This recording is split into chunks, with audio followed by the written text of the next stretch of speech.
Assalamu alaikum ƴan uwa, barkanmu da wannan lokaci, sannu sake saduwa da ku a cikin wannan bidiyo.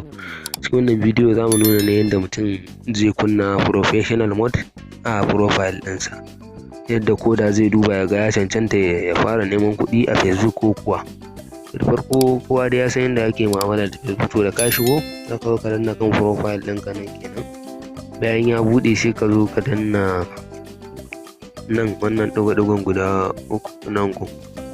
To bayan ka danna sai ka danna, bayan ka danna ya buɗo ma, kasancewar ni already na kunna professional mode ɗin za ku gani gashi 1.6k followers sannan kuma 381 following. To kana ganin haka ka san professional mode ne wannan account ɗin an mayar da shi haka. Za ka jira ya buɗe, kasancewar network yana ɗan bani matsala shi ne dalili. Amma da ya buɗe sai ka gashi nan kamar yadda kuke gani ya buɗe, ya nuno edit, ya nuno gashi nan account status, achieve activity link, review post and tags, view as. To ga kuma nan na biyun ƙarshe nan kenan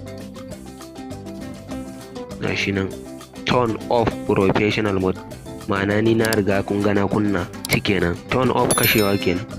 To ni da yake na riga na kunna, kai tsaye sai ka shiga kai ka kunna shi. Bayan ka kunna shi sai ka zo nan view tools nan kenan, ko ka fita ka dawo sama nan ka danna.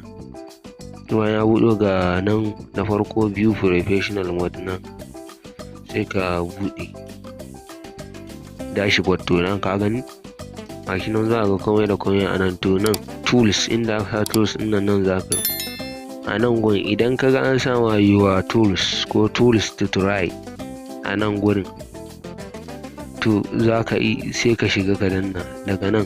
Nan an sa tools, to idan nan ka ga a gani nan kawai fan engagement tools ne shi kawai aka bari.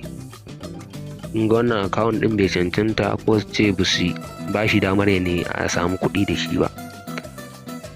Ka danna ma see more inside dai haka abin yake.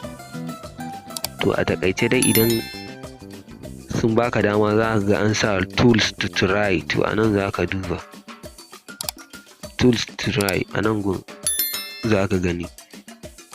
After tools ɗin nan to za ka gani daga nan, to za ka gani a nan ko a nan ko a nan. To a tsakanin nan duk za ka gani. Idan ba gani ba a nan to kai ma sai ka haƙura cewa su mai da kai ko kuma ba su baka damar baka neman kuɗi da account ɗin ba. Wannan shine iya inda mu tsaya wannan dan bidiyo gajere. Assalamu alaikum warahmatullahi ta'ala wabarakatuh.